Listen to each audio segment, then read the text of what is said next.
이걸로 오늘 수업할 거야. 맞아.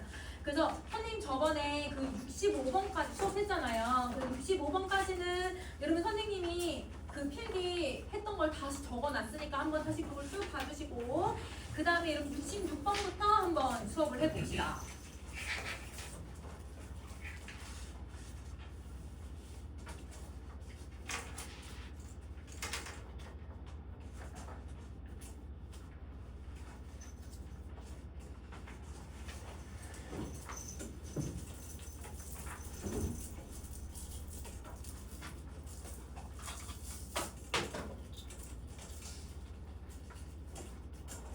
공부를 해보자. 66번부터.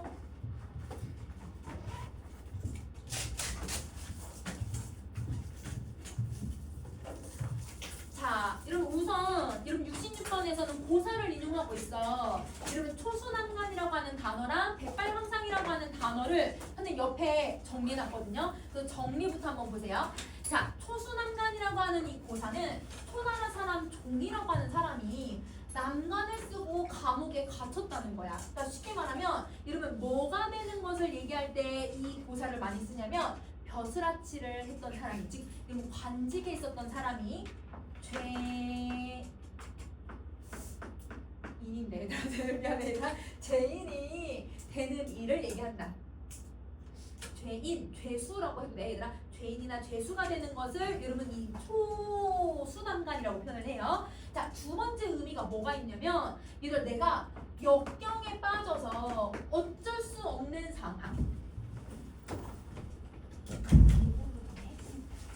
북쪽하고 북쪽. 자, 죄인이 되는 일을 하고 역경에 빠지는데 근데 여러분 역경에 빠진 건 여러분 지금 여기 누구야? 나잖아.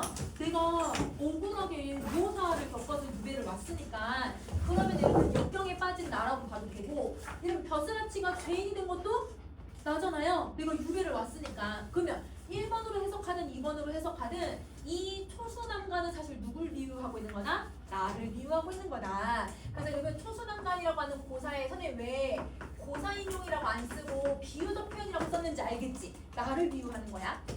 자, 그 다음에 두 번째 고사는 북쪽 맨 아래, 북쪽 아래 백발황상이라고 하는 애를 썼는데 백발황상이라고 하는 사람은 북송대 사람이어서 이 황상이라고 하는 사람이 신하로서 감옥에 갇힌 일이 있었대요. 억울하게.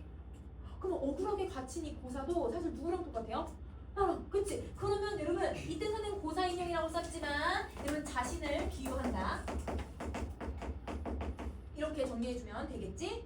그러면 이 의미를 정리하고서 여러분 그러면 이제 66번을 보면 지금 초수난간이 예전과 지금의 한 줄이겠고요.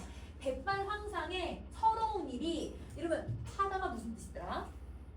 많다, 많고, 많구나. 그러면 여러분 감옥에 갇힌 신하들이나 억울하게 이렇게 역경을 겪는 사람들이나 이런 사람들이 너무 옛날부터 많았다. 그러니까 쉽게 말하면 자기도 그런 사람이다 라는 뜻이잖아요. 그러면 여러분 여기서 감옥에 갇힌 신하는 자신을 얘기하는 거고 자 그러면 자신의 상황을 여러분 무슨 편법을 썼냐면 고사를 인용해서 제시하고 있다 라고 정리해주면 되지.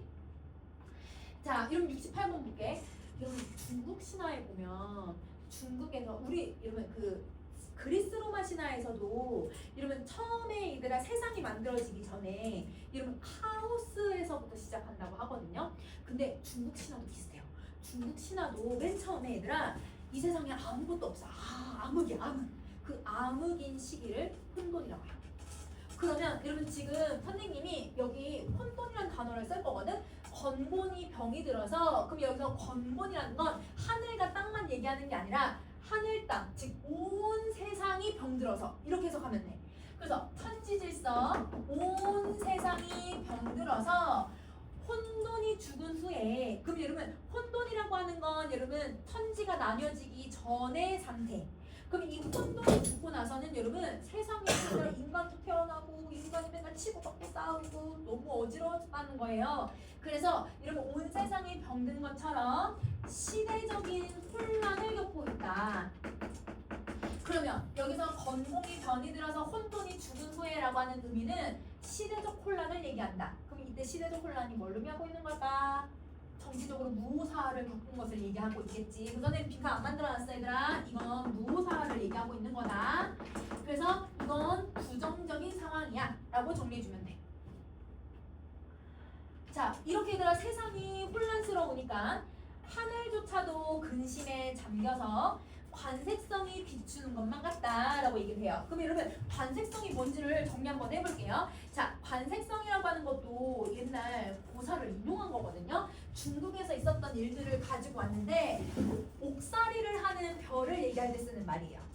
그러면 여러분 우리 옛날에 고전소설 보다 보면 임금님이 위기에 닥쳤어. 그럼 영웅이 얘들아 하늘에 천기를 딱 입고 임금님이 나타나는 별이 반짝이고 얘가 색깔을 잃어버렸어 라고 얘기를 하는 경우들이 많거든. 그래서 그 별은 임금님을 상징하고 있으니까 색깔이 어두우니까 임금님에게 위기가 닥쳤다 하면서 막 뛰어가. 그런 내용을 보면 여러분 옛날에는 별들이 각각 의미가 있었다고 보면 이때 관색성이라고 하는 별은 옥살이를 의미한다 라고 생각하시면 돼요. 혹은 천한 사람이 가는 감옥이라는 뜻이기도 해요. 신분이 낮은 사람이 가는 감옥이에요. 그러면 이 두 가지 의미로 본다면 여러분 원관념이 뭘까라고 했을 때 내가 와 있는 감옥이 어디야? 유배지, 그치? 그러면 여러분 자신의 유배지를 이렇게 표현을 해주는 거야.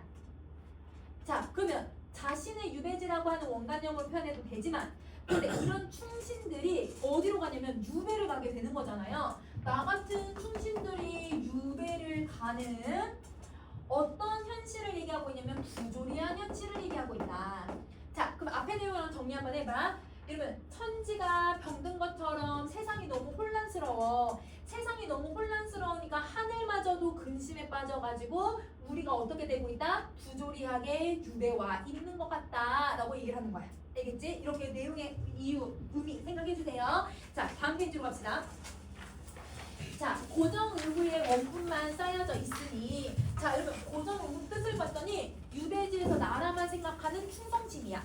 자, 이 충성심은 누가 갖고 있는 걸까?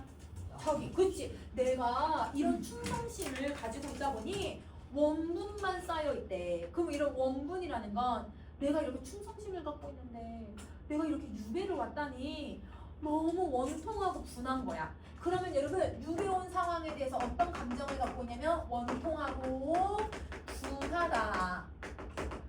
그러면 자신이 이렇게 충성심을 갖고 있는데 근데 이렇게 유배지에 와서 자기는 너무 원통하고 분하다. 이렇게 생각하면 되죠. 차라리 할마같이 눈을 감고 지내고 싶구나. 그럼 여러분 우리 그 경주마들 눈 어떻게 해 얘들아? 옆에 이렇게 막아. 그러면 이 경주마들이 뭐만 보게 만드는 거야? 앞만 보게 하거든? 그것처럼 여러분 이제 할마라고 하는 건 뭐냐면 눈을 가린 말이에요. 눈이 먼 말이기도 하거든요. 눈이 멀었으니까 앞을 볼 수 있어 없어? 앞을 못 봐. 그러면 여러분 원관념은 나라의 상황에 대해서 근데 이때 나라의 상황은 조정이 지금 긍정적이야? 부정적이야? 부정적이야. 그치? 부정적인 나라의 조정 상태 부정적인 나라의 상태에 대해서 자기가 아무런 의견을 낼 수가 없잖아요. 그러니까 자기가 꼭 눈먼 말 같다, 쓸모가 없는 것 같다 라고 생각을 하는 거야. 그러면 여러분 자기를 눈먼 말에다가 비유를 하고 있으니까 여러분 이거 무슨 표현법일까? 뭐뭐 같이? 지류, 그치? 그러면 여러분 원관념은 나야 나. 자, 그 다음에 창창막막인데 내가 창창은 쓸쓸하고 막막해서 믿을 수 없는 조화, 세상 일이다. 그럼 여러분 자기가 이렇게 눈 감고 지내야 될 정도로 세상을 믿을 수가 없다. 아, 너무 원통하다. 이렇게 얘기를 하는 거예요. 이러나 저러나 하늘을 원망할 수 있을까? 자, 근데 우리 여러분 앞에서 했었잖아. 앞에서 여러분 태정, 태세, 문단세 이렇게 해서 했을 때 앞에 나왔던 임금님들도 뭐가 되었어? 임금님도 뭐가 됐지? 죽어서 뭐가 됐다고 했지? 신선됐다고 했잖아. 그 사람들은 신선이 될 운명이 정해져 있다고 했잖아. 나도 여러분 유배를 올 운명이 정해져 있다고 얘기를 했잖아. 그러면 여러분 내가 하늘 여기서 말하는 하늘은 운명이거든. 운명. 그럼 여러분 운명이 이미 정해져 있는데 내가 운명을 탓할 수 있을까? 라고 물어보는 건 탓하겠다는 거야? 탓할 수 없다는 거야? 탓할 수 없다. 그치? 자, 그러면 여러분 여기선 탓할 수가 없네. 어쩔 수 없네. 체념을 해버리는 거지. 자, 체념을 아이고 이거 편법 써야 되는데. 체념은 여기 미안해 얘들아. 여러분 여기 서리법이라고 써도 얘들아. 질문인데 답이 정해져서 미안해요. 자, 서리법이고 그게 이제 운명적으로 여러분 체념을 하고 있다. 운명적 체념을 하고 있다. 미안해. 자, 그러면 정리해보자. 내가 유배를 올 운명이 팔자가 정해져 있었으니까 하늘을 원망할 수 없다. 이렇게 정리를 해줄 거야. X. 빈칸에 X. 자, 그럼 여기가 정리했으면 우리 7, 4번 한번 가보자. 자, 도척도 성하게 놀고 백이도 아사를 해버리니. 자, 이러면 도척이라고 하는 사람은 중국에서 제일 부자였던 도둑이래요. 이 사람이 얘들아 돈을 얼마나 얘들아 훔쳤냐면 진짜 얘들아 무덤보다 더 크게 산을 만들어낼 정도로 많은 돈을 훔쳤대. 그러면 이 도둑은 나쁜 놈이야? 착한 놈이야? 나쁜 놈이죠. 나쁜 놈은 성하게 놀아. 그러니까 성하다는 건 몸 편안하게 놀고. 이러면 백이는 이러면 이 주나라에서 주왕이 얘들아 이제 주나라에서 주왕이 은나라를 치려고 할 때 이러면 이제 백이가 아니 됩니다 뭐 이렇게 하거든요. 그러니까 얘가 그 전 나라에 대한 지조절개를 지키면서 고사리만 캐먹다 죽는 사람이잖아. 그러면 여러분 이 사람은 지조절개를 갖고 있으니까 충신이잖아요. 충신은 어떻게 죽어요? 배고파서 죽어요. 그러면 이게 뭔가 얘들아 세상이 잘못 돌아가고 있는 것 같지 않아 얘들아? 나쁜 놈은 잘 먹고 잘 살고 이러면 착한 놈은 배고파서 죽는다는 이 말 자체가 말이 안 되잖아. 그러면 여기서 이거를 무슨 편법을 지금 썼냐면 첫 번째 얘들아 대조법을 쓰고 있지. 도척과 착한 놈, 나쁜 놈, 착한 놈. 자, 대조법에 얘들아 도척이랑 백이는 옛날 중국에 있었던 사람들이니까 고사를 인용해주고. 자, 도척도 뭐하고 백이도 뭐하니 이런 문장 비슷하죠? 무슨 편법이에요? 대부. 그렇지. 그러면 이걸 가지고서 여러분 화자는 어떤 태도를 갖고 있냐면 아니 이렇게 나쁜 놈은 잘 먹고 잘 살고 착한 놈은 이렇게 죄를 받는 이 현실이 맞는 거야? 라고 생각을 하는 거잖아. 현실에 대한 어떤 태도를 갖고 있는 걸까? 비판. 그렇지. 그래서 여기는 현실 비판적인 태도를 가지고 있다. 자, 내용 다시 연결을 해보면 여러분 동릉할 때 이 릉자가 여러분 그 무덤할 때 릉자거든? 그럼 이 동릉이 도척의 무덤이에요. 도척의 무덤은 여러분 아까 선생님이 이 사람이 여러분 진짜 산만큼 무덤만큼 엄청만큼 얘들아 크게 돈을 많이 훔쳤다고 했잖아. 그러니까 돈이 많으니까 무덤도 졸라 크게 지은 거야. 피라미드처럼 막 이렇게 크게 지은 거지. 그러니까 여러분 그 사람의 무덤은 너무 높은 것인가? 너무 높은 거예요. 그런데 백이 숙제가 죽은 곳이 수양산이거든요. 그럼 이 수양산은 백이 숙제에 무덤이 있는 곳이잖아요. 그러면 그 무덤이 있는 곳은 이 사람들은 돈이 없이 배고파서 굶어 죽으니까 무덤도 낮은 거예요. 그럼 자 여기서 나쁜 놈의 무덤은 오히려 더 높네. 착한 놈의 얘들아 이 무덤은 오히려 낮네. 그럼 무슨 편법 쓴 거야? 대조. 그렇지. 자, 그 다음에 이런 것인가 이러면 질문을 하기는 하는데 근데 여러분 이 질문은 사실 답이 정해져 있는 거는 아니거든요. 내가 막 고민하는 거야. 이게 맞나? 이게 맞나? 이런 식으로 하고 있어서 서리법이라기보단 의문형을 사용해서 문장 구조를 비슷하게 대구법을 써서 제시를 해주는 거예요. 그러면 여기서도 여러분 이 사람들의 죽음이랑 이 사람들의 행위에 대해서 여러분 내가 무슨 태도를 갖고 있는 걸까? 비판. 그렇지. 그러면 이건 여러분 나에게 이제 적용을 해보면 고사는 항상 나에게 적용을 해야 돼. 나에게 적용해보면 충신이나 간신이 구분이 안 되는 모순된 사회에서 살고 있다는 거야. 그러면 여러분 이게 안 되는 부정적인 세태를 비판하고 있다라고 생각하면 되죠. 그러면 여기서 여러분 도척은 충신하고 간신 중에 뭘 상징하고 있는 사람이라고 보면 될까? 간신. 그치? 그러면 백이는 충신. 이렇게 생각해주면 되는 거야. 자, 남화 30편의 은혼도 하다가 아까 뭐라고?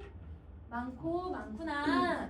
자, 그러면 내가 이 남화 30편이 뭐냐면 장자라고 하는 사람이 쓴 책이거든요. 그러니까 약간 여러분 유교 개교에서 공장님이 말씀하신 거를 모아놓은 게 논어인 것처럼 여러분 장자가 써놓은 책을 장자라고 하는데 근데 여러분 이 장자 30편은 세상의 이치가 담겨져 있단 말이야.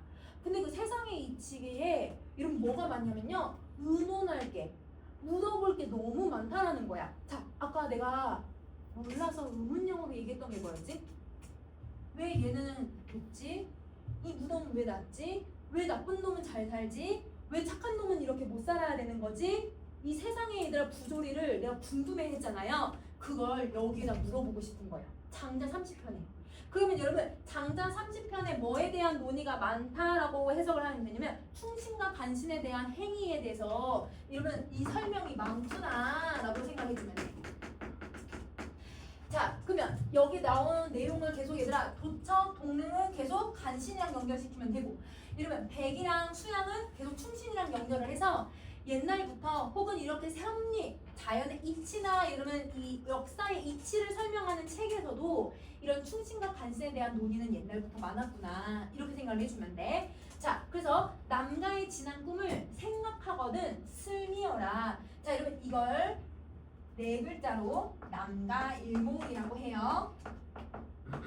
한글 한자는 남가일몽이라고 하고 그걸 뜻풀이라면 남가의 지난 꿈인데요.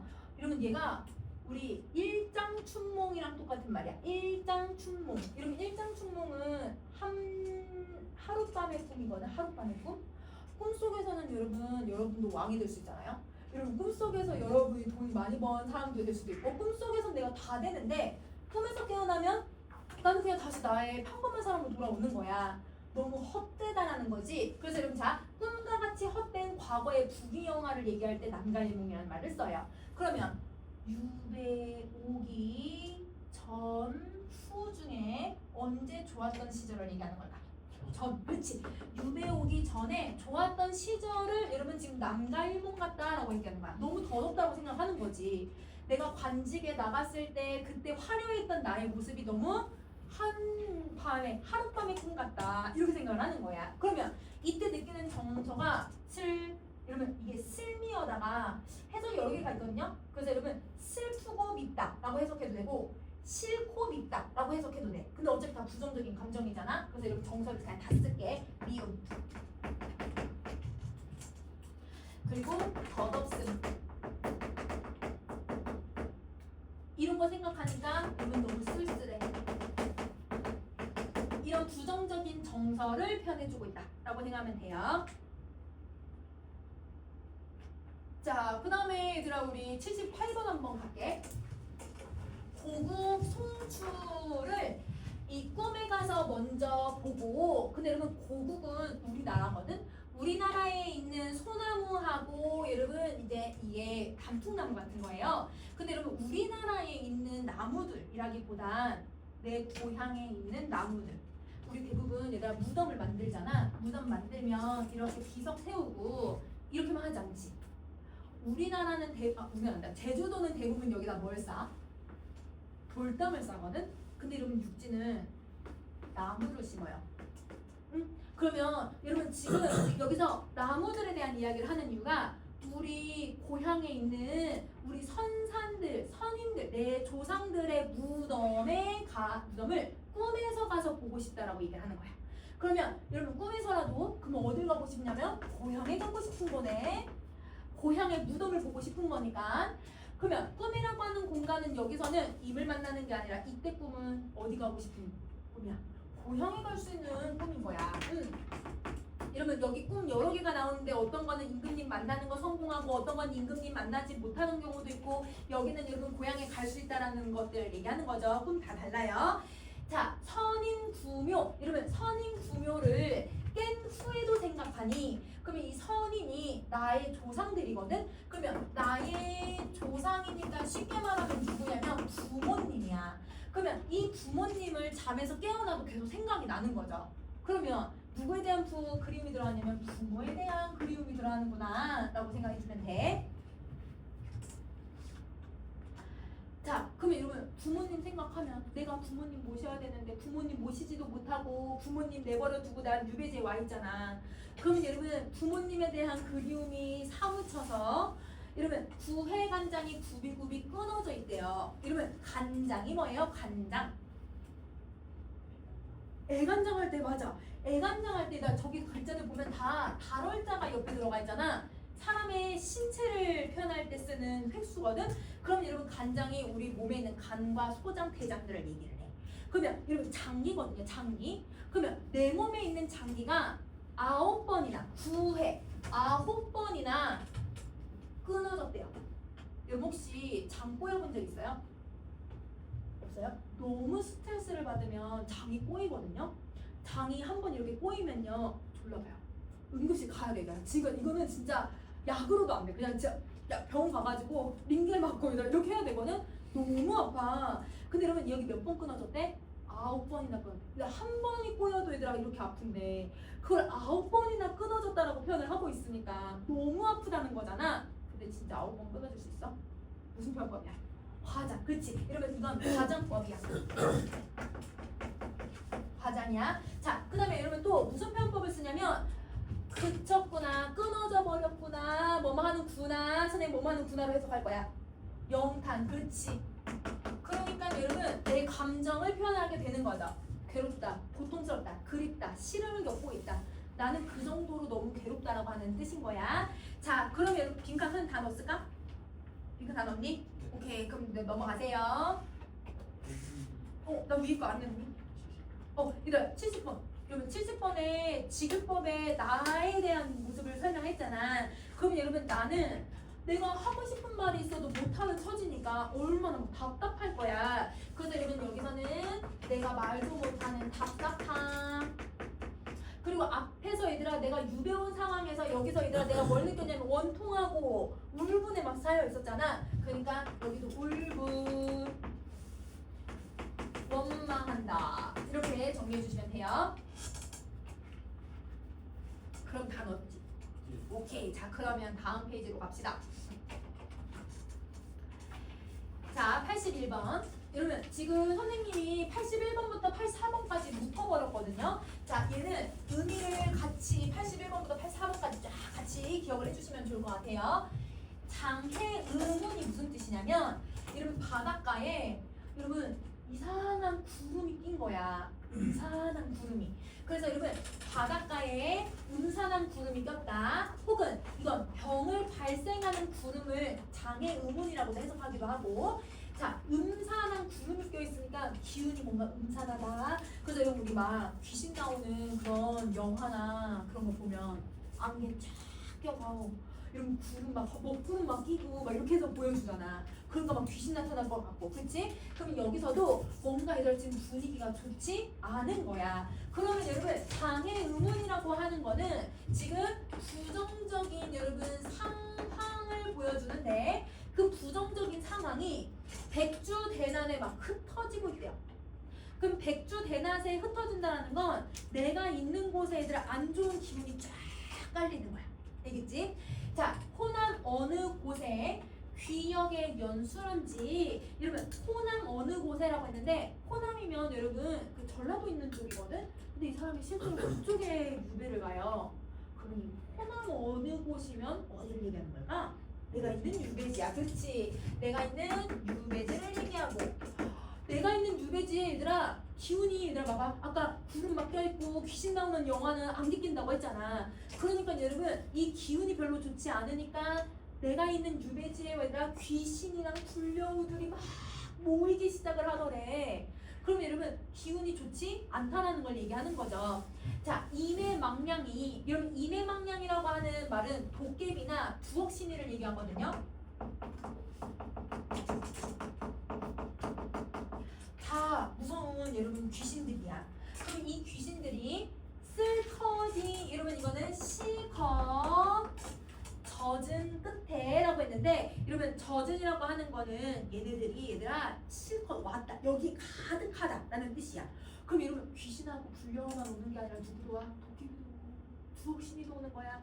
그러면 여러분 지금 이런 여러분 기운이 안 좋은 기운들이 있으니까 안 좋은 애들 계속 오고 있는 거 알겠죠? 응? 자, 그 다음에 백옥은 무슨 일로 청승의 깃이 돼버렸는가? 그럼 여러분 우선 청승의 깃부터 한번 볼게. 여러분 청승이 무슨 뜻이냐면 선생님 보조관념을 써놨어. 날파리들 막 이렇게 달라붙으면 짜증나잖아요. 그러니까 얘들아 이 18일은 대부분 고전 시가에서 누굴 상징하냐면 간신을 상징해요. 그러면 얘는 오가님이 간신이다. 간신이야 간신. 그러면 간신을 여러분 18위의 소굴이라고 표현을 한 거잖아. 그러면 여러분 여기 선생님 빈칸 좀 작긴 하지만 비유법을 쓰고 있다라고 정리해주면 돼. 자 그러면 여러분 이 18위의 소굴 즉 간신들의 소굴이 돼버리고 있대요. 그러면 여기서 대곡이라고 하는 거 우리 저번에 했던 거 한번 생각해보자. 옥석이 누구하고 누구 얘기하는 거였는지 기억나? 충신간신. 그치. 그러면 대곡은 하얀색에다가 옥이라고 했으니까 얘는 그러면 여러분 누굴 얘기하고 있냐면 충신을 얘기하는 거야. 그러면 여러분 충신 화자 즉 여러분 충신과 화자인 내가 있는 곳에 왜 이렇게 18이들이 가득 껴있을까 이렇게 얘기를 하는 거야. 내가 얘들아 간신이 있다는 뜻이 아니라 내가 있는 곳에 왜 이렇게 간신들이 그득그득하지 이런 의미인 거죠. 그러면 여기 원관념이 이거니까 여러분 이거 무슨 표현법일까? 은유지. 그치. 여기는 은유법을 쓰고 있다. 자 그러면 여러분 우리 앞에서 혹시 얘들아 그 나를 막 가로막는 약수랑 구름이 있었잖아. 약수 구름이 간신을 의미했잖아요. 거기에다가 선생님 세모 표시 했었거든요. 앞에서 우리 저번 시간에. 그러면 이 청승의 깃은 간신들의 소굴이 되는 거니까 선생님 세모 표시를 할게. 그러면 여러분 나한테 안 좋은 놈들이 계속 달라붙는 거잖아. 그러면 여러분 이때 이매망량이라고 하는 도깨비도 그러면 안 좋은 기운적 18위의 소굴처럼 간신의 나쁜 기운들 이렇게 해석해도 되고. 그러면 여러분 이매망량이랑 비슷한 말이 또 뭐 있었어? 귀여겠지. 그러면 여러분 이 귀신들도 간신을 얘기하고. 그러면 내가 있는 곳이 얘들아 지금 기운이 좋지 않으니까 온갖 간신들이 나를 모함하고 간신들이 나에게 달라붙더라 이렇게 얘기하고 있는 거야. 그러면 옆에 정리 한번 해보자 얘들아. 자 화자가 지내고 있는 어디에 대한 인식이라고 봐도 되냐면요 유배지에 대해서 여러분 유배지에 안 좋은 기운이 있어 라고 해서 부정적 인식이라고 보셔도 되고요. 아니면 두 번째 무사화에서 누구들이 간신들이 나를 괴롭혀서 내가 얘네들의 얘들아에 의해서 충성심이 얘들아 더럽혀져가지고 자신이 얘들아 유배로 오게 된 상황을 표현했다고 봐도 되죠. 그러면 그렇게 더럽혀져서 유배지로 온 자기 신세를 한탄하고 있는 거다라고 봐도 되는 거야. 여러분 얘는 해석이 두 가지인 거야. 내가 유배지에 있는데 내 유배지의 기운이 좋지 않다. 이거 첫 번째. 그럼 두 번째 내가 만약에 무오사를 겪고 있었을 때 이 간신들이 나를 모함해서 내 충성이 더럽혀졌다. 이렇게 해석해도 되는 거죠. 두 가지예요. 자 그러면 여기까지 정리했으면 여러분 우리 국풍으로 갑시다. 국풍에 혼자 서서 가가 무슨 뜻이야 얘들아. 가가 끝, 그치? 끝없이 우는 뜻을. 그러면 얘들아 나 계속 울고 있네. 그럼 여러분 나의 정서 알 수 있겠다. 우선 울고 있으니까 슬퍼, 그치? 자 그리고 슬프기도 하고 지금 상황적으로 봤을 때 간신들이 나를 계속 모함하고 그리고 나는 임금님 사랑 받지 못하고 그러면 여러분 이건 너무 괴로운 거잖아요. 그때 이때 끝없이 오는 뜻은 슬프고 괴롭고 그러면 서럽기도 하고 그 다음에 얘들아 혼자 서 있다고 하네. 그럼 혼자 서 있으면 무슨 정서를 느껴야 돼? 외로움, 그치? 그리고 하나 더 쓸게요. 여러분 입에 대한 그리움까지.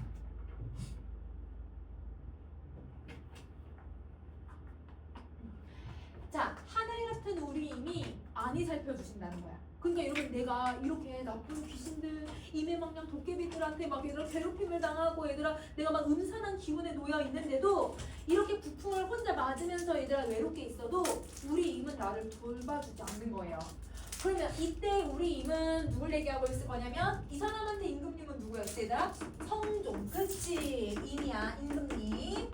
그러면 임금님을 지금 하늘에다가 비유를 하고 있는데 무슨 비유법을 쓰고 있어야 돼? 지규, 그치? 자, 그러면 상황을 한번 가보자. 임금님이 나를 살피지 않는다라고 하는 건 임에게 얘들아 내가 뭘 한 거냐면 버림받은 거죠. 자, 그래서 이미 화자를 보살펴주지 않는다. 이러면 버림받았다라는 건 다시 관직에 불러주지 않는다. 이렇게 생각해도 돼. 자, 목난추구의 향기로운 탓인가?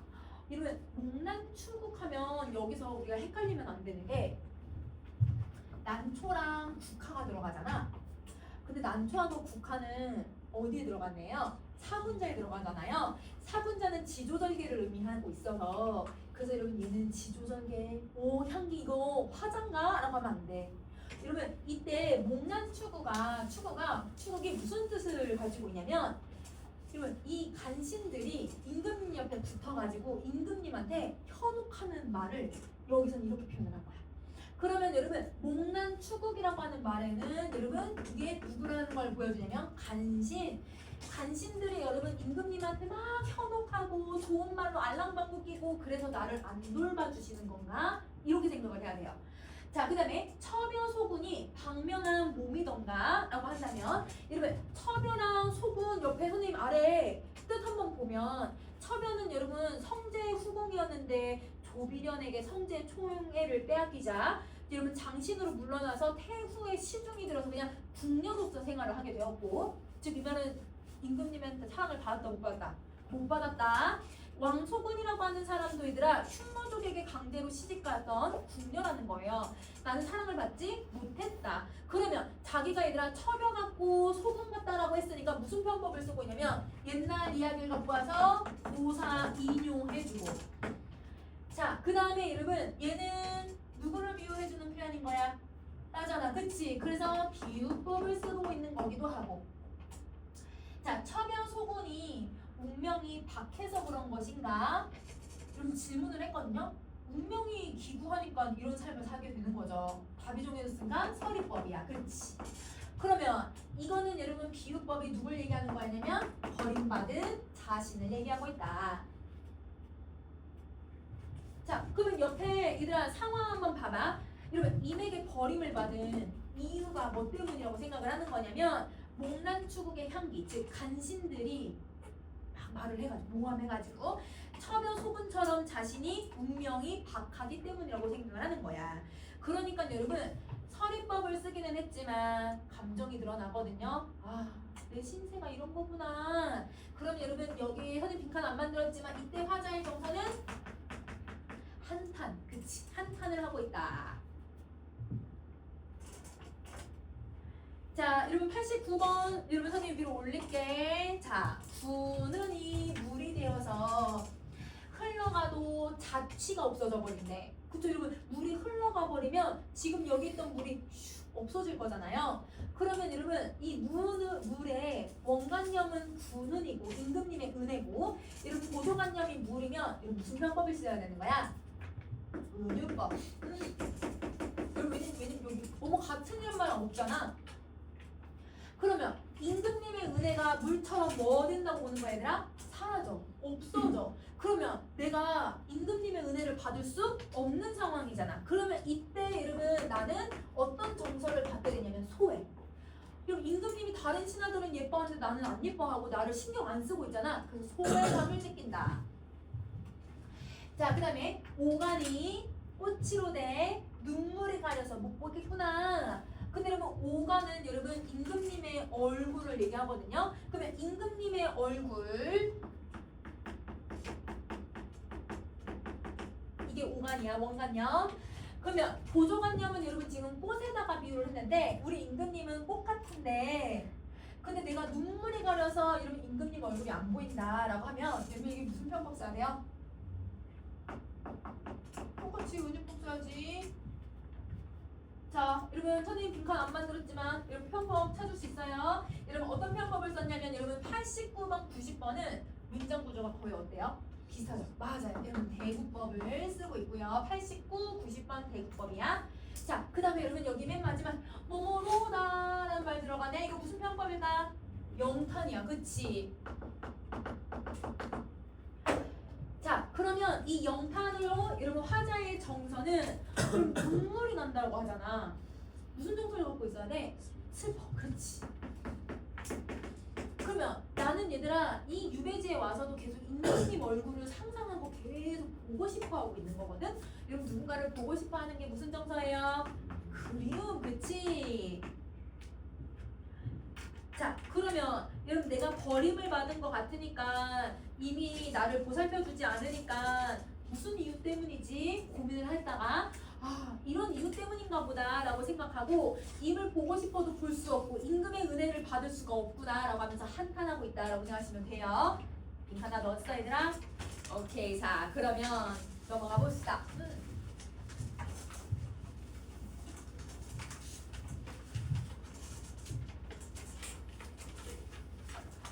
자, 91번 한번 보자.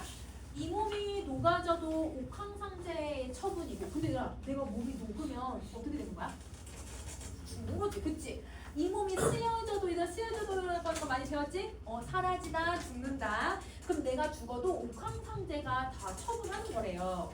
그러면 여러분 여기 지금 무슨 표? 얘들아, 자, 선생님, 나 93번까지 하고 잠깐 또 쉬고 다시 중간중간 조금 쉬면서 할게. 여러분 여기 봐봐. 여기 편법 무슨 편법 써야 되냐면 문장구조 비슷해. 대구법 써야 되고. 근데 옥황상제 처분이다. 여러분 문장 구조만 비슷한 게 아니라 그냥 아예 구절 자체가 반복된다라고 보셔도 되죠.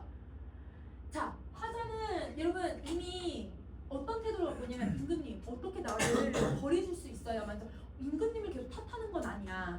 임금님이 얘들아 날 처분하셨으니까 받아들여야 돼 라고 생각한 거거든. 그러면 여러분 이 임금님의 결정을 뭐 거예요? 그냥 수능. 그렇지. 자, 그리고 임금님의 뜻을 따르잖아. 여러분 이렇게 누군가의 말에 따르는 걸 순종한다라고 표현을 하거든. 그래서 여기서는 임금님을 순종하고 있는 거고.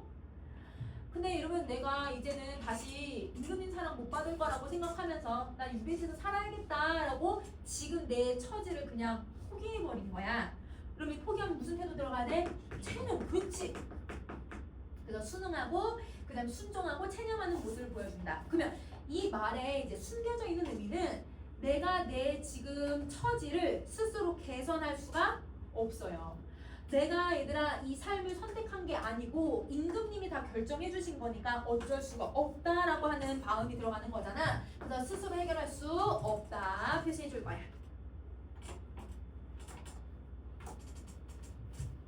이거 정리했어 얘들아?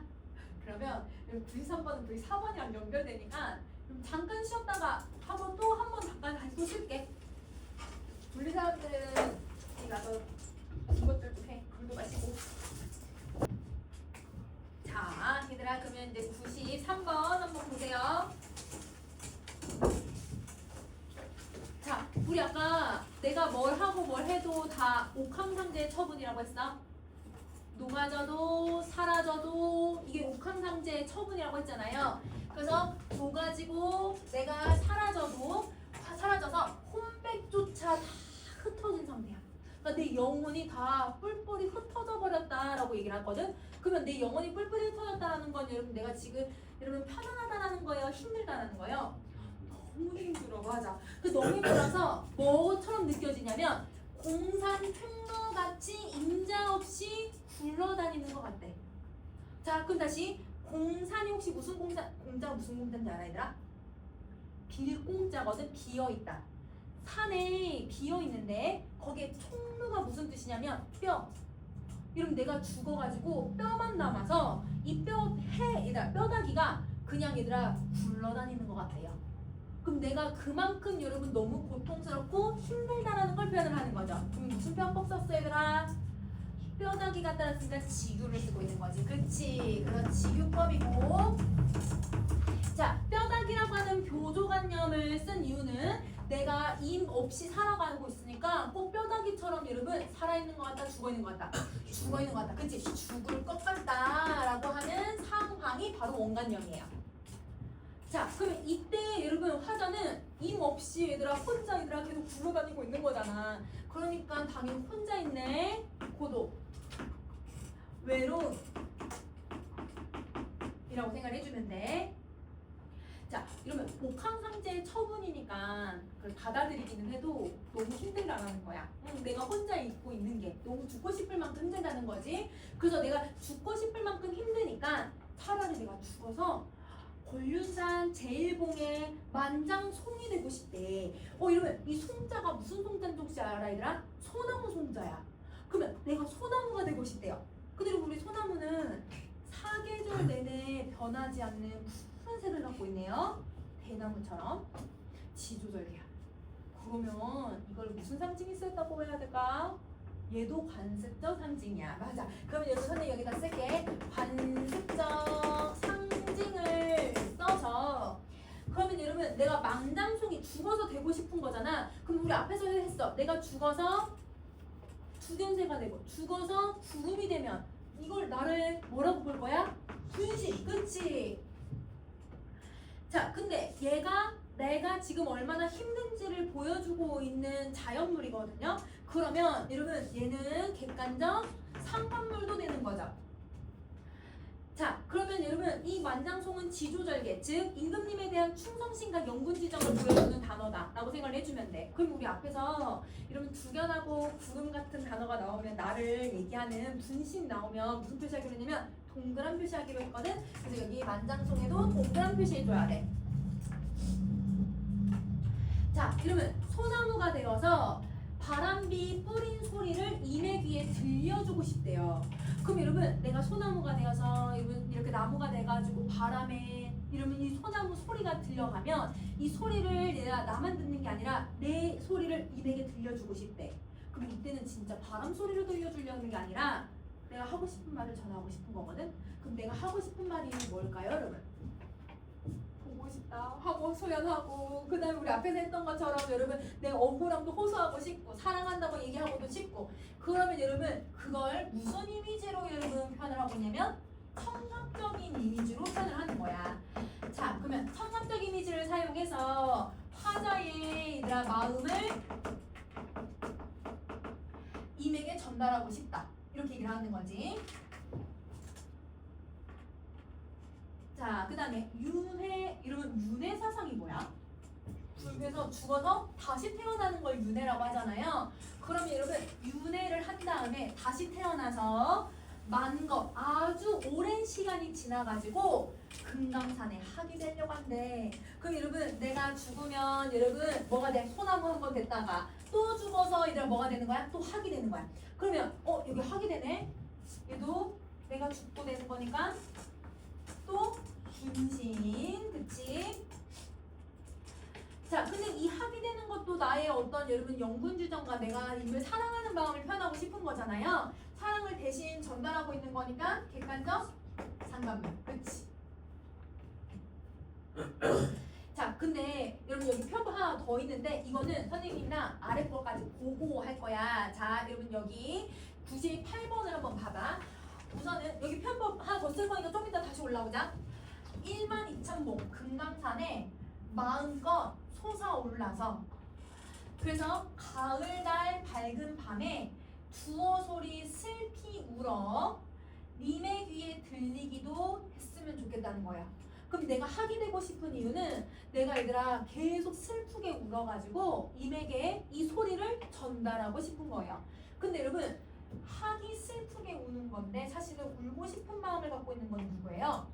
나거든요. 그러면 여기에 객관적 상관물 중에서도 누구라고 해야 되는 거야? 감정이입을 써야 돼. 그렇지. 그러면 학에다가 선생님 동그라미 표시할게. 내 분신 나타내주는 거니까.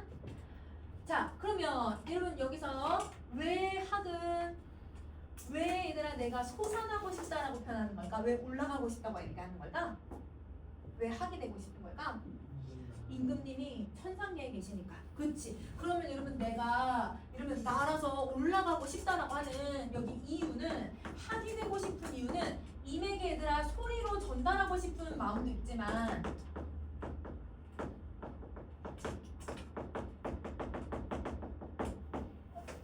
자 소리로 마음을 전달하고자 하는 바람도 있지만 두 번째 이미 계신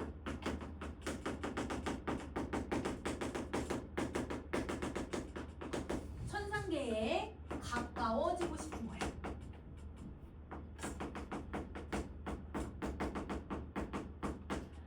여러분 혹시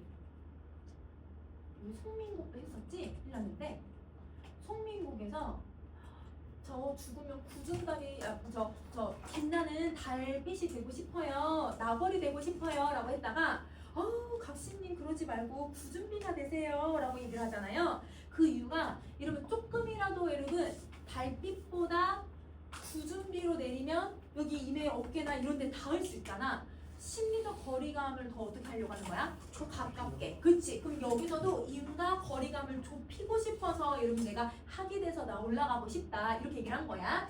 자, 그러면 가을달이라고 하는 여러분 지금 계절적 배경이 들어갔어. 근데 여러분 가을은 풍요의 이미지도 있지만 낙엽이죠. 낙엽이 막 날아다녀. 쓸쓸한 분위기도 만들거든. 그래서 여기서는 쓸쓸한 분위기를 만들고 계절적 배경이 쓸쓸한 배경을 만들어.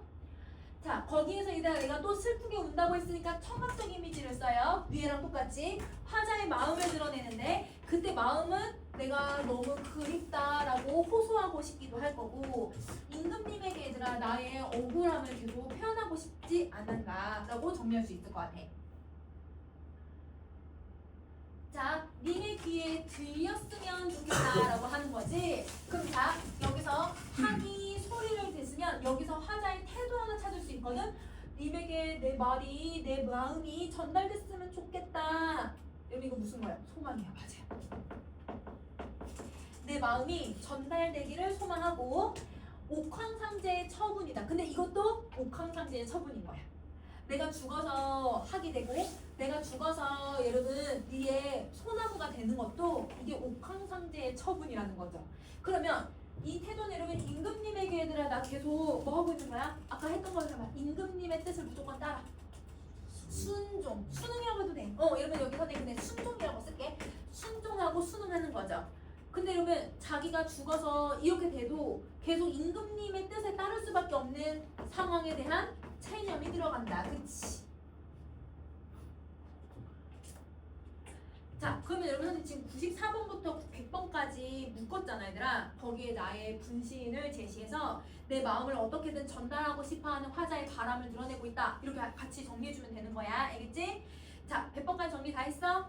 그러면 이제 두 개 더 한번 101번 한번 보세요. 자, 내 한이 여러분 이 한자가 무슨 한자야?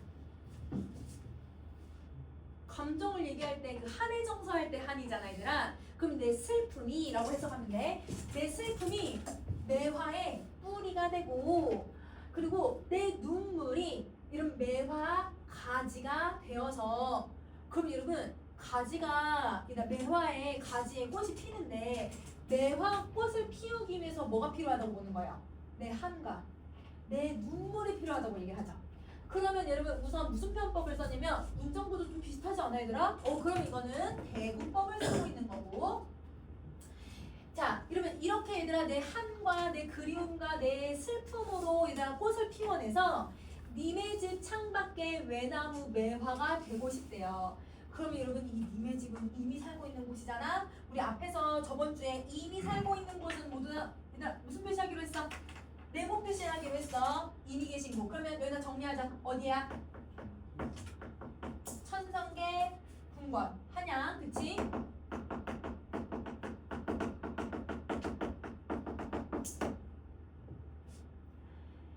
자, 외나무 매화가 되겠다고 했으니까 얘들아 내가 또 죽어서 매화 되려고 하나 봐. 그럼 여기 또 뭐가 나오는 거예요? 분신 나와요. 맞아요. 자, 근데 매화는 여러분 지조절개를 상징하잖아. 그럼 내가 죽어서 지조절개 갖고 있는 매화가 되고 싶은 건 그러면 여러분 또 여기 무슨 상징을 쓰고 있다는 거야? 관습적 상징. 그치? 근데 얘를 또 나의 어떤 지조절개를 대신 표현해주는 애거든? 여러분 대신 표현하고 있으니까 객관적 상간물. 그치?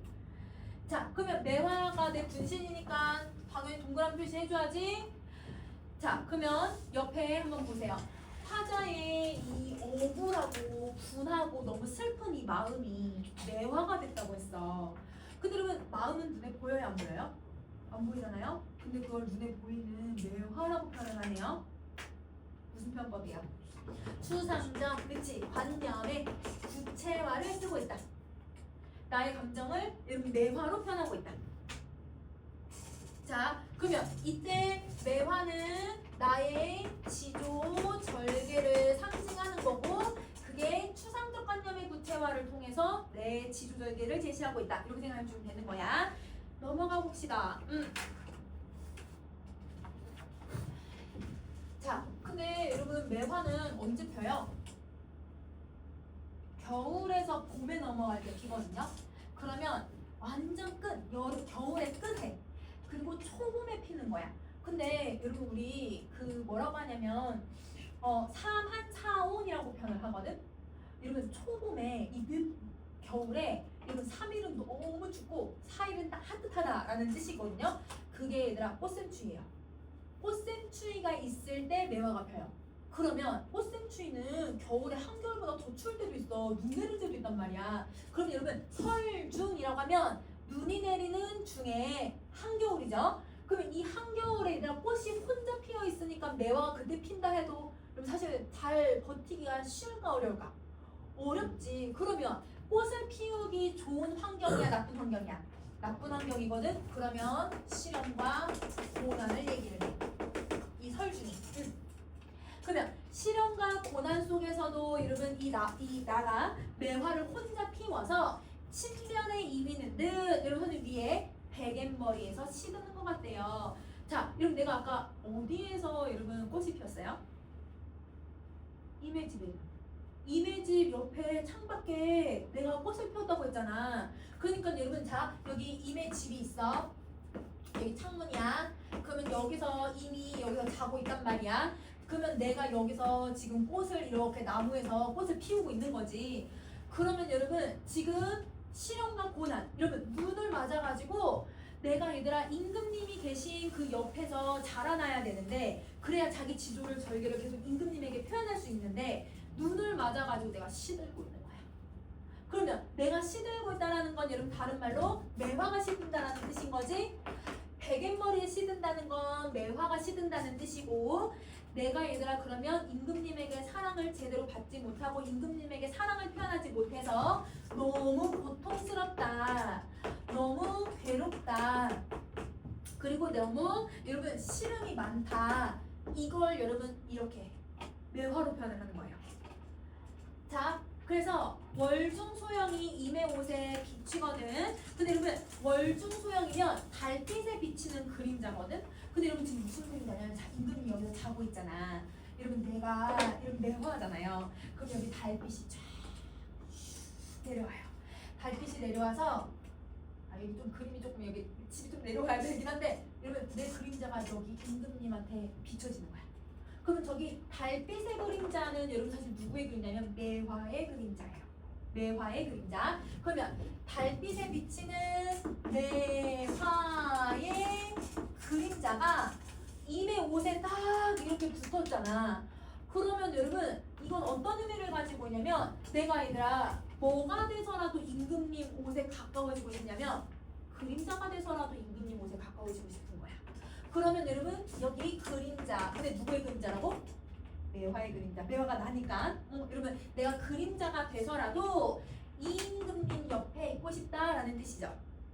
그러면 여러분 이러고 싶다니까 여러분 무슨 태도가 나와야 돼? 소망. 그렇지. 그러면 여러분 지금 계속 매화로 이야기 계속 이어지고 있는 거 이해되지? 자, 그래서 어여쁜 이 얼굴을 너무나 반겨주실까? 그럼 여러분 이때 어여쁜이라는 건 여러분 우리 고전 시가에서 어떤 의미로 해석해야지? 불쌍한, 그치? 예쁘다가 아니죠?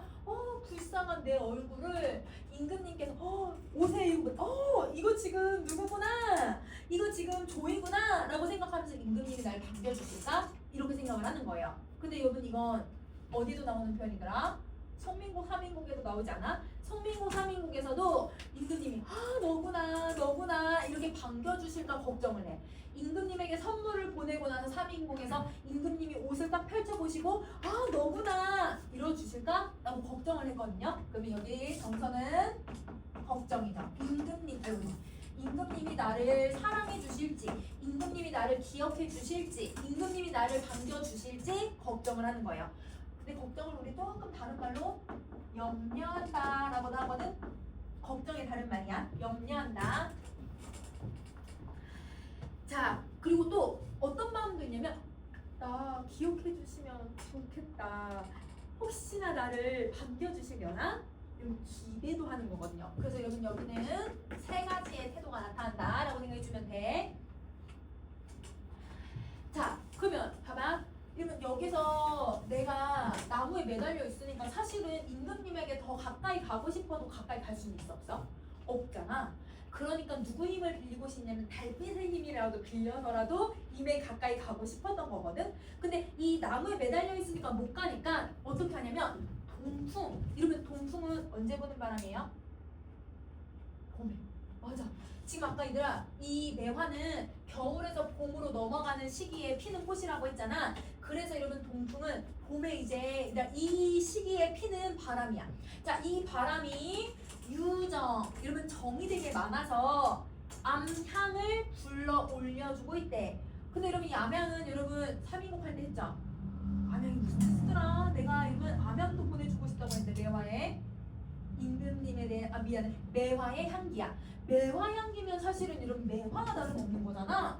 그러면 여러분 얘는 뭘 상징하는 거냐? 지조와 절개야. 그러면 이 임금님에게 얘들아 지금 내가 매달려 있으니까 가까이 못 가잖아요. 그러니까 여러분 여기서 바람이 슝슝 불면 그러면 여러분 내가 임금님에게 향기로 가고 싶다라고 얘기를 한 거야. 그러면 여러분 저 동풍은 나를 얘들아 임금님 곁으로 올려보내주는 존재인 거지. 그러면 여러분 나의 얘들아 어떤 것을 지조와 절개를 근데 얘들아 절개 여기 근데 을이어가지고 사랑까지 한번 표현하게 나의 지조 절개 사랑이라고 하는 감정을 올려보내주는 거예요. 그러면 동풍은 나쁜 애예요? 긍정적이네요. 맞아. 그러면 자 동풍이랑 비슷한 역할을 하는 게 위에서 누구야? 손에 안 썼지만 여기 백사에 얼준 내가 얘들아 그림자가 되게 만들어주는 게 달빛이거든. 그럼 여러분 이런 달빛이나 동풍은 나를 얘들아 임금님 가까이 갈 수 있게 도와주는 역할을 하고 있다라고 생각하면 돼. 알겠지? 자 그러면 여러분 이 암향에도 여러분 선생님 표현법은 안 썼지만 얘도 매화와 관련되어 있는 내용이어서 매화는 사분자에 들어간다고 했잖아요. 얘도 그러면 관습적 상징이라고 보시면 돼요.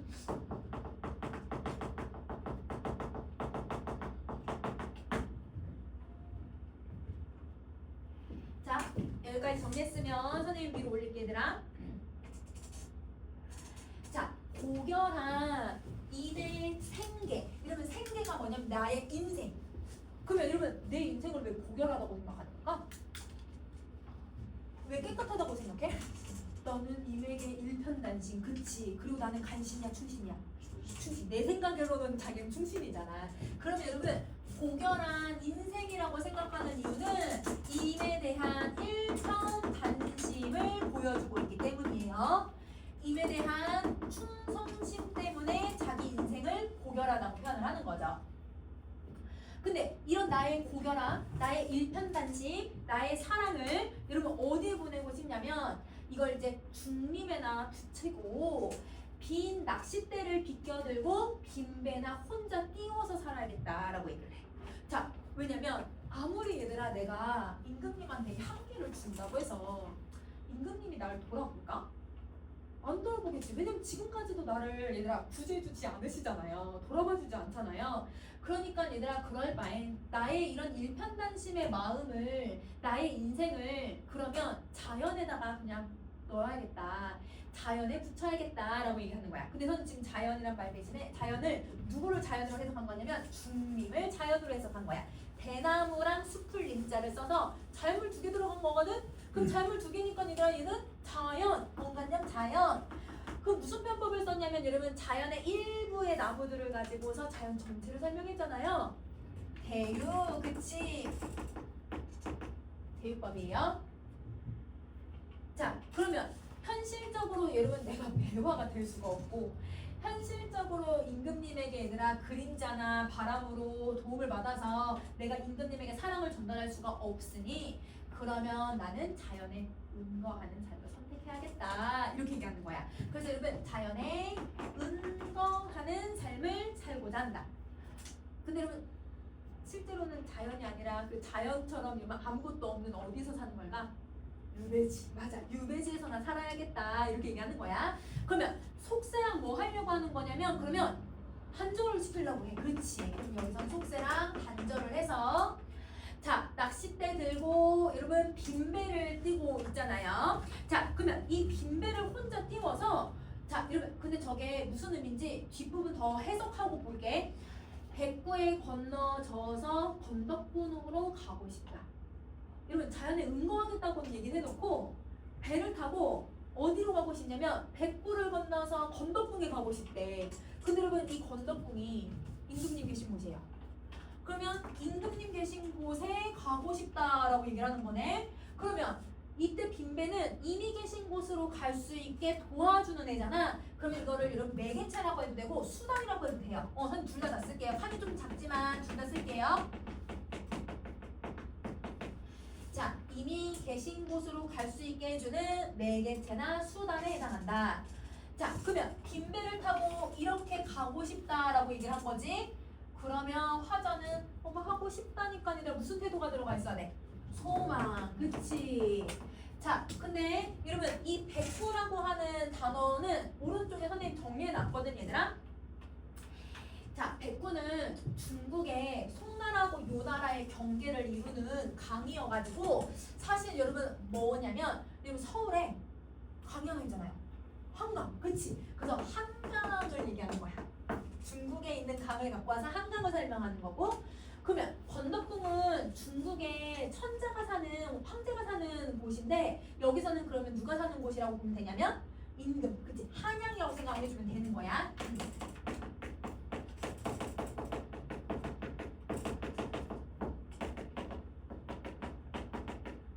이렇게 임금이 사는 궁궐 한양을 의미한다.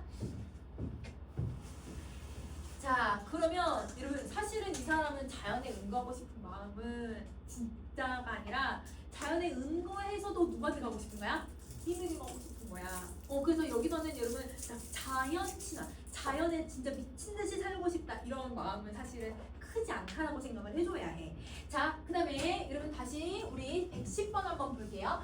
그려도 한 마음은 위별에 달려 있어서 자, 이러면 여기서 그리워해도 내 몸은 미안해 내 마음은 어디에 있냐면 위거울에 가 있대. 그럼 이 말이 무슨 뜻이냐면 몸은 여러분 지금 내가 어디에 있냐면 호남아까 어느 이곳에 있다고 했거든. 거기가 어디야?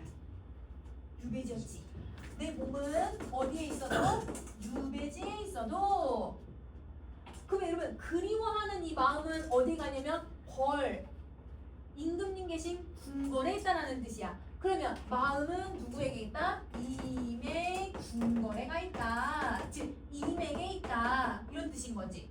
그러면 이거는 여러분 임금님이 계신 곳을 얘기하고 있으니까 네모 표시해도 되죠? 임금님이 계신 곳으로 가고 싶다. 자, 그 다음에 여러분 그 아래 내가 묻은 누역 속에 근데 여러분 내가 묻은 누역을 아래 뜻을 보면 우리 이제 옛날 사람들이 좀 비를 피하기 위해서 그냥 평민들이 입는 우비가 있었거든. 그 우비가 뭐가 있냐면 이렇게 모자가 지푸라기로 만들어진 모자 있어. 그래서 이렇게 쓰고 그 다음에 이렇게 약간 비옷처럼 입은 지푸라기로 만든 그 옷이 있어요. 그럼 여러분 이게 사카시고 도롱이 같은 애거든요. 그걸 한자로 누역이라고 해요. 근데 이건 평민들이 입는 옷이야. 그러니까 비단 옷이 아닌 거지.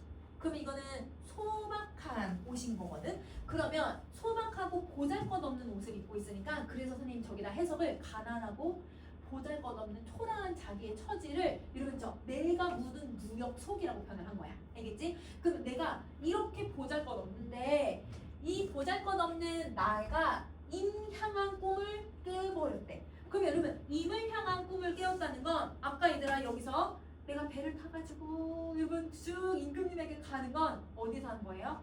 꿈에서 한 거예요. 꿈에서 깨버린 거죠. 그래서 1편 장안을 1하에 바라보고 여러분 우리 저번에 장안 했었잖아. 그치? 장안이 무슨 뜻이었더라? 근데 우선 수도 도시였고 앞에서 쓰였을 때는 한양에서 지금 무사가 일어났다라고 하는 걸 나타냈잖아요. 근데 여기서는 일편단심을 가지고서야. 네, 일편단심을 가지고서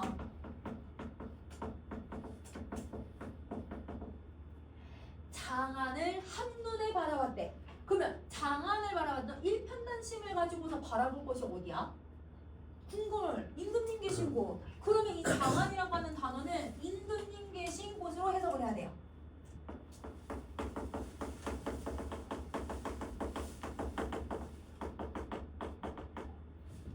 자, 그러면 여러분 내가 무슨 상황인지를 다시 한번 봐봐.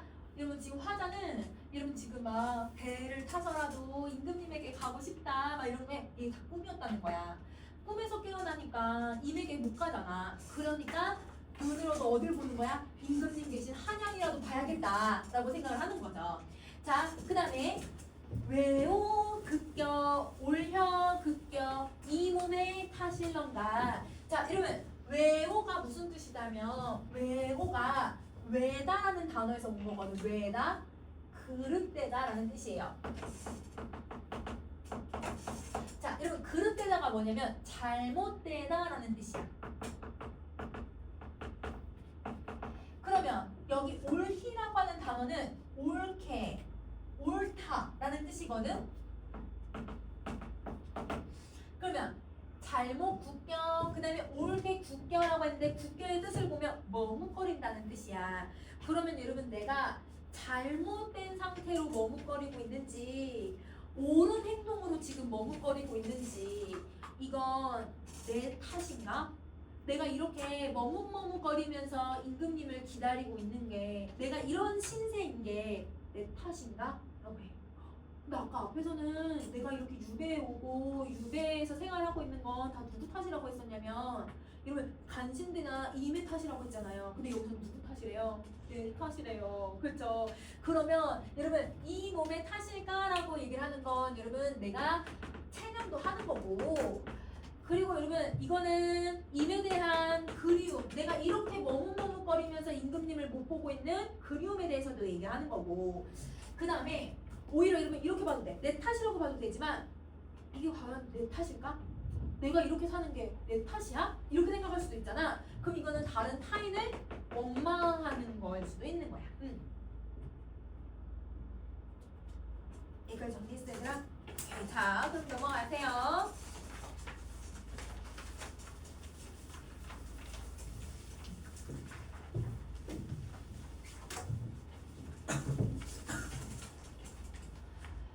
자, 이 몸이 전혀 몰라서 천도 하늘의 뜻이 막막하니 여러분 아까도 내가 잘 모르니까 여러분 막 장자의 책에서 막 이걸 물어보려고 했고 여러분 이 세상이 어떻게 돌아가는지 모르니까 막 물어본다고 했잖아. 그럼 여기서도 여러분 내가 어떻게 세상 이치를 잘 돌아가는지 모르니까 이 하늘의 이치가 막막해서 물을 길이 전혀 없다. 그러면 여러분 내가 누구한테 물어보고 싶은데 물어볼 수도 없어. 자, 복희씨 육해사계 천지만물이 삼기다가 얘들아 삼기다거든. 삼기다. 근데 삼기다가 무슨 뜻이냐면 생겨나다라는 뜻이야. 그러면 여러분 이건 생긴 뜻을 주공의 꿈에서 배워서 자세히 물어보고 싶구나 이런 뜻이에요. 자, 이게 무슨 뜻이냐면 복희 씨는 중국 고사에 나오는 사람이에요. 그래서 옆에 써놓긴 했지만 이 사람이 여러분 64개를 만들었다고 하는데 여러분 64개가 뭐냐면 인생의 얘들아 그 자연의 섭리 인생과 자연의 섭리를 64개라고 해. 여러분 우리 그 뭐냐 저 태극기에 여러분 그 이렇게 문양이 이렇게 있으면 공공감리 이렇게 해서 표현을 했을 때 그게 저런 여러분 사주에 대한 여러분 그 이 64개라고 하는 우주의 이치를 거기에 그림에다 그려놓은 거거든. 우리 태극기로 만든 거거든. 그러면 여러분 64개는 우주의 이치라고 생각하면 돼. 자연의 섭리 혹은 역사의 의미 이런 것들이라고 생각하면 돼. 그러면 복희 씨라고 하는 이 사람은요 중국에서 모든 걸 다 알고 있는 사람이었던 거예요. 그러니까 모든 걸 다 알고 있으니까 이 사람이 만든 건 여러분 천지 만물을 만들었는데 우주의 섭리니까 그 우주의 섭리를 물어보고 싶다는 거야. 근데 정말 우주가 왜 만들어졌어요? 이런 걸 물어보고 싶은 걸까? 자기는 왜 여기 있나요? 임금님의 사랑을 왜 못 받는 걸까요? 이걸 여러분 물어보고 싶은 거예요. 자, 그다음 다시 주공을 꿈에서 만나면, 근데 이 주공이라고 하는 사람도 옆에 보면 문공의 아들로 인간의 귀흉효소사에 응용하는 후천 8개를 만든 사람이래. 그러니까 쉽게 말하면 인간의 귀흉소사를 다 알고 있는 사람이야. 인간이 왜 귀라고, 인간이 이 사람은 왜 망하는지 이걸 다 알고 있다라는 거야. 그러니까 우주의 섭리를 아는 사람인 거지. 그러면 자연과 인간의 섭리를 복희 씨와 주공에 묻고 싶다라는 뜻인 건데요. 근데 이거는 뭘 물어보고 싶냐면 임에게 어떻게 가면 갈 수 있을까요? 임금님한테 어떻게 하면 사랑받을 수 있을까요? 이걸 물어보고 싶은 거죠. 그래서 임에게 가까이 갈 수 있는 방법을 물어보고 싶은 거다라고 생각하면 돼. 자, 그러면 나는 임금님에게 가까이 가고 싶지만 갈 수가 없었잖아. 아까 매화가 돼서도 가까이 갈 수가 없었잖아. 그런 식으로 여러분 나의 가까이 가지 못하는 알지 못하는 답답함과 그 다음에 내가 가지 못하는 이런 억울함을 호소하고 싶다라는 거예요. 자, 그러면 여기서 여러분 우리 무슨 표현법을 썼냐면 복희 씨랑 주공은 모두 다 중국에 나오는 사람들이잖아. 그러니까 여러분 여기 모두 다 무슨 표현법이 있어야 돼? 고사인용. 그치? 선생님 다 안 만들었지만 여기 옆에다가 고사인용이라고 써줄 거예요. 자, 얘들아 이제 5줄 남았다. 얘들아, 그치? 6줄 남았어. 6줄. 잠좀 깨봐봐. 얘들아, 6줄 남았어. 6줄. 자, 볼게요. 하늘이 높고 그 다음에 높아서 말없이 높은 뜻을 구름 위에 나는 새야 네가 아니 모르니? 근데 여러분 하늘이 너무 높고 말없이 높다고 했어. 하늘이 높으면 하늘에 누가 있지? 임. 근데 임에게 내가 갈 수 있어요? 없어요? 없잖아요. 그러면 여러분 하늘에 갈 수 있는 뜻을 임금님에게 가까이 갈 수 있는 걸 새야 너 아니 모르니? 라고 물어보는 거야. 자, 아까 나는 임금님에게 가까이 가고 싶은 걸 누구한테 물어보고 싶다고? 복희 씨랑 주공한테 물어보고 싶었잖아요. 근데 그 사람들을 만날 수가 없으니까 이번엔 누구한테 물어보는 거예요? 새한테 물어봐요. 새야, 너 뭐 아니? 모르니? 자, 그러면 우선 여러분 이 새야라고 하는 말에서 여러분 표현법 4개를 찾을 거야. 이름 부르네. 도노. 근데 사람이 아닌데 여러분 청자를 설정하고 있네요. 의법, 그치? 그러면 청자를 설정하고 그러면 여러분 이 새한테 말을 꺼내는 방식, 그치? 이걸 쓰는 거야. 자, 그러면 네가 뭘 아니? 라고 물어본 거 뭘 물어볼 거냐면 여러분 하늘에 있지 섭리를 아니라고 물어본 거지만 사실은 여러분 하자는 하늘의 섭리를 물어보고 싶은 게 아니잖아요. 임과의 거리감을 어떻게 하면 좁힐 수 있는가? 그러면 임과의 관계를 물어보고 싶은 거다라고 생각해 주면 돼. 자, 근데 이렇게까지 해도 새한테 물어본다고 새가 대답해 줄 거야? 새가 대답을 못 해줄 거다. 그래서 여러분 내 영탄법 써서 그러면 내 가슴이 산이 되고 돌이 되어서 어디 막 쌓여 있는 것처럼 느껴지고 비가 되고 물이 되어서 어디에 울면서 흘러가게 되었구나. 그러니까 얘가 너무 답답하고 원통하고 내가 이걸 물어볼 길이 없으니까 그래서 내가 뭐가 된 거? 산처럼 돌처럼 쌓여 있는 거야. 내가 얘들아 이 비물이 되어서 계속 흘러가고 있다라고 생각을 하는 거지. 울면서. 그럼 여러분 여기 무슨 표현법을 쓰고 있는지 한번 보세요. 자, 우선은 여러분 지금 119번하고 120번에 사용된 표현법은 119번하고 120번 거의 문장 비슷하지 않아 얘들아? 그럼 뭘 써야 돼? 대구를 쓴 거고. 자, 그 다음에 어와 들어갔네. 무슨 표현법이에요? 영탄 썼고요. 자, 그 다음에 여러분 여기 되고 되어 어디 이거 문장 비슷하지 않아? 문장 비슷한 것도 되지만 반복이라고 봐도 되지. 반복. 자, 그 다음에 근데 내가 너무 답답하다고 했는데 이게 쌓여가지고 정말 산만큼 높아지는 건 아니란 말이야. 내가 운다고 해서 이거 진짜 물처럼 막 흘러가는 게 아니란 말이야. 내 눈물이. 그럼 이건 약간 과장을 쓴 거야. 과장. 근데 여러분 내 마음 여러분 내가 그 답답한 마음을 산과 돌이 됐다고 얘기하네. 마음은 눈에 안 보이는데 산과 돌이라고 표현하고 있거든. 이거 뭐예요? 추상적 관념의 구체화죠. 그쵸? 추상적 관념의 구체화 5개의 표현법 쓰고 있어요. 자, 자신의 억울하고 답답한 심정을 자연스러로 표현을 하는 거예요. 근데 내 마음이, 내 가슴이 뭐가 됐다라고 했냐면 산이 되고 돌이 되었다고 했잖아. 그럼 여러분 여기 이제 산에, 돌에, 그 다음에 비에, 물에다가 선생님이 다 세모 여기 별표 표시를 할 테니까 이 별표 표시는 여러분 나의 그 억울하고 나의 답답한 마음을 대신 표현해주는 애들이야. 공통적으로 뭘 써야 돼요? 객상. 그치. 그래서 얘네들은 객상을 쓰는 애들이에요. 자, 근데 위에 있는 여러분 산과 돌과는 좀 다르게 이 비와 물은 어떻게 흘러간다라고 했어 얘들아? 이거 흘러간다는 뜻이야. 흘러가는데 어떻게 흘러가? 울면서. 근데 사실 울고 싶은 건 나잖아요. 내 감정을 얘가 대신 표현하고 있네요. 감정이 이입이 된 거거든요. 얘는 여러분 객상에다가 뭐도 써야 돼? 감정이입도 써요. 그래서 저는 이렇게 쓸게. 객상에 얘는 감정이입을 쓰고 있다. 근데 위에 있는 산과 여기다 돌은 그냥 객관적 상관물로서만 쓰고 있는 거야.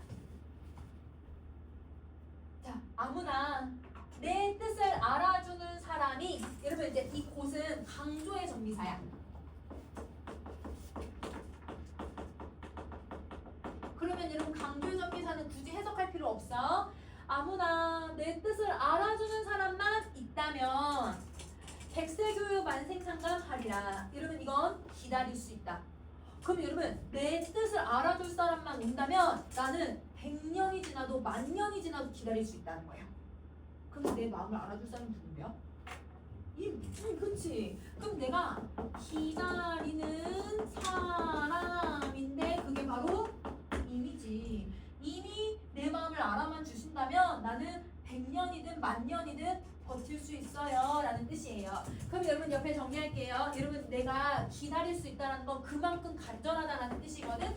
나의 간절함을 호소하고 있다. 이렇게 정리해주면 돼요. 그러니까 여기까지 정리 다 했어? 자, 그러면 선생님 만분가를 다 정리했어요. 그러면 여러분 지금 다시 잠깐 잠 좀 깨시고요. 여러분 잠깐 선생님이 그러면 우리 선생님 저번 주 교재 지금 혹시 없는 사람 있어? 그러면 저번 주 교재에서 비오는 부분 있잖아. 그럼 선생님이 미션을 줄 테니까 그 미션을 좀 한번 해결해 볼래? 여기서 무슨 게 쓰여야 되는지 그 표시 좀 해볼 거야. 선생님 그러면 그 뽑는 동안 여러분 잠깐 쉬고 잠 좀 깨시고요. 여러분 현대 학습이가 없는 버전이거든? 거기서 선생님이 찾으라고 하는 거 한번 찾아봐 얘들아. 정리환경에서 한번 찾아보자.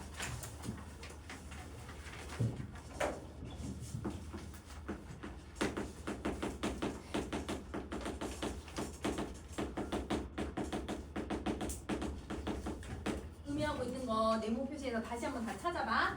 자, 그 다음에 여러분 우리 혹시 형광펜 있으면 형광펜으로 여러분 우리 요렇게 밑줄을 쫙 그어서 그거는 화자의 분신을 한번 찾아보세요. 화자의 분신 찾아볼 거고. 자, 그 다음에 여러분 우리 화자의 분신은 아니지만 화자를 비유하고 있는 애들 있잖아. 그러면 동그라미 표시해서 화자를 비유한 여러분 시어를 한번 쭉 찾아볼 거야. 자, 그 다음에 여러분 세모 표시 할게. 여러분 세모 표시 장애물 간신 의미하고 있는 거 세모 표시 한번 해보세요. 자, 그 다음에 이렇게 세모 표시해가지고 무어사화와 관련된 단어들 있잖아. 쭉 다 정리 한번 해볼 거야. 자, 그 다음에 여러분 또 그냥 요렇게 물결 표시해서 운명론적 여러분 태도, 그 다음에 체념적 태도가 들어가 있는 부분을 여러분 찾아보세요. 자, 마지막 하나 우리 무슨 표시를 하냐면 여러분 우리 별표 표시를 해가지고 객관적 상관물이나 감정이입이 쓰이고 있는 단어들이 있어. 요거 한번 쭉 찾아봐. 지금 미션이야. 이거 찾으면서 정리하기.